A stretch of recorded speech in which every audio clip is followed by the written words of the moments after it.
একই রকম chicken curry বা চিকেনের ঝোল খেতে আর ভালো লাগছে না, অন্যরকম একটু খেতে মন যাচ্ছে। তাহলে আর দেরি না করে ঝটপট চিকেনের এই রেসিপিটা বানিয়ে নিন। এটা খেতে দুর্দান্ত হয়। আপনারা ভাত অথবা রুটি পরোটা যে কোনো জিনিসের সাথেই খেতে পারবেন।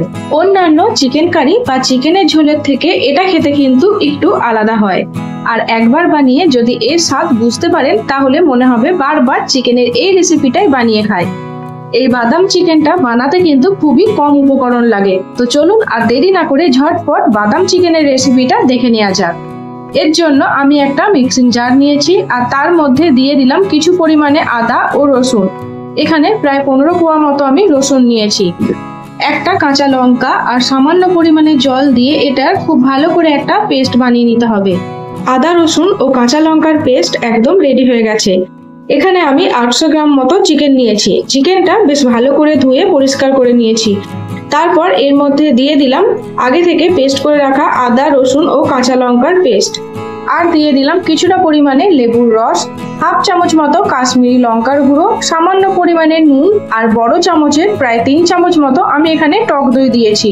এই সব উপকরণগুলো চিকেনের সাথে খুব ভালো করে মাখিয়ে নিতে হবে। এই বাদাম চিকেনটা হবে কিন্তু বিনা হলুদে রান্না, তাই আমি এখানে হলুদ দিইনি। যদি আপনারা চান তাহলে হাফ চামচ মতো হলুদ এই সময় দিয়ে দিতে পারেন। চিকেনটা খুব ভালো করে মাখানো হয়ে গেছে। প্রায় 30 মিনিটের জন্য চিকেনটাকে রেস্টে রেখে দিতে হবে। আপনাদের কাছে যদি আরো একটু টাইম থাকে তাহলে আপনারা 1 ঘন্টার জন্য রেস্টে রাখতে পারেন। এইবার বাদাম চিকেন বানানোর জন্য আমি একটা কড়াই নিয়েছি। কড়াইটা গরম হয়ে আসলে এর মধ্যে দিয়ে দিলাম 2 চামচ মতো কাঁচা বাদাম। বাদাম চিকেন বানানোর জন্য কিন্তু এই চীনা বাদামগুলোই ব্যবহার করতে হবে। বাদামটা ভাজা হয়ে আসলে এর মধ্যে দিয়ে দিলাম 1 চামচ মতো তিল। তিল ও বাদামটা ভালো করে ভেজে নিয়ে একটা আলাদা জায়গার মধ্যে তুলে রেখে দিয়েছি।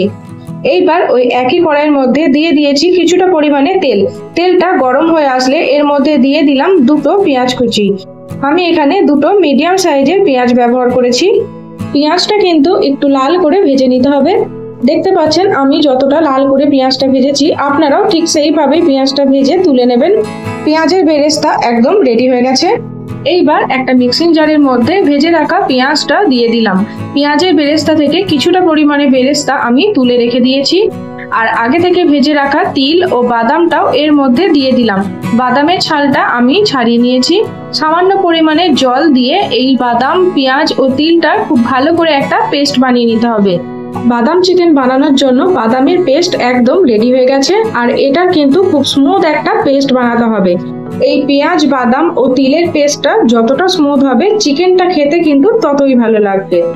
এবার যে তেলের মধ্যে পেঁয়াজ ভেজেছিলাম সেই তেলের মধ্যে দিয়ে দিলাম আমি 1 চামচ মতো ঘি। পেঁয়াজ ভাজা তেলটাই কিন্তু এই চিকেনটা বানানোর জন্য ব্যবহার করবেন, কারণ ওই তেলের মধ্যে পেঁয়াজের সমস্ত ফ্লেভারটা রয়ে গেছে। তেল ও ঘিটা গরম হয়ে আসলে এর মধ্যে দিয়ে দিলাম শুকনো লঙ্কা, গোটা জিরে, তেজপাতা, একটা এলাচ আর দারচিনি ফোড়ন।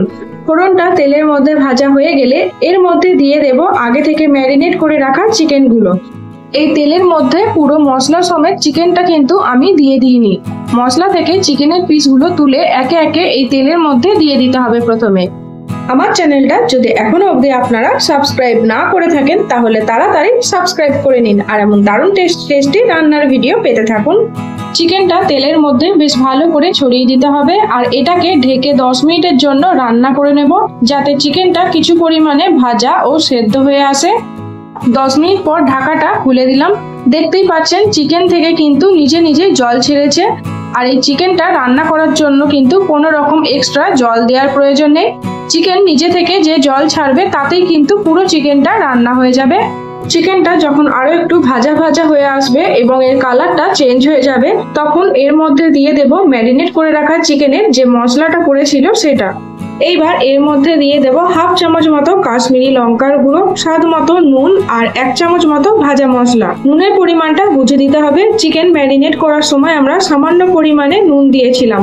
আর এই ভাজা মশলাটা আমি বাড়িতেই বানিয়ে নিয়েছি। এর জন্য একটা প্যানের মধ্যে 1 চামচ গোটা জিরে, 2 চামচ গোটা ধনে, 2 চামচ গোটা মৌরি, 3 থেকে 4টে এলাচ আর দারচিনি ভালো করে ভেজে গুঁড়ো করে নিতে হবে। তাহলে ভাজা মশলাটা তৈরি হয়ে যাবে।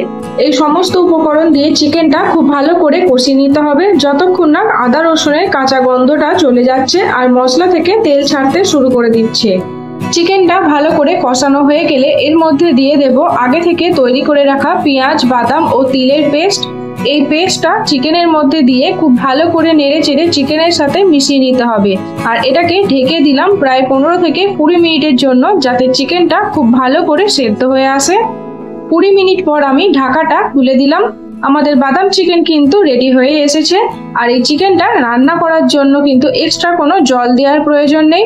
ঢাকা দিয়ে দিয়ে রান্না করলে চিকেন থেকে যে জল ছাড়বে তাতেই কিন্তু চিকেনটা খুব ভালো করে রান্না হয়ে যাবে।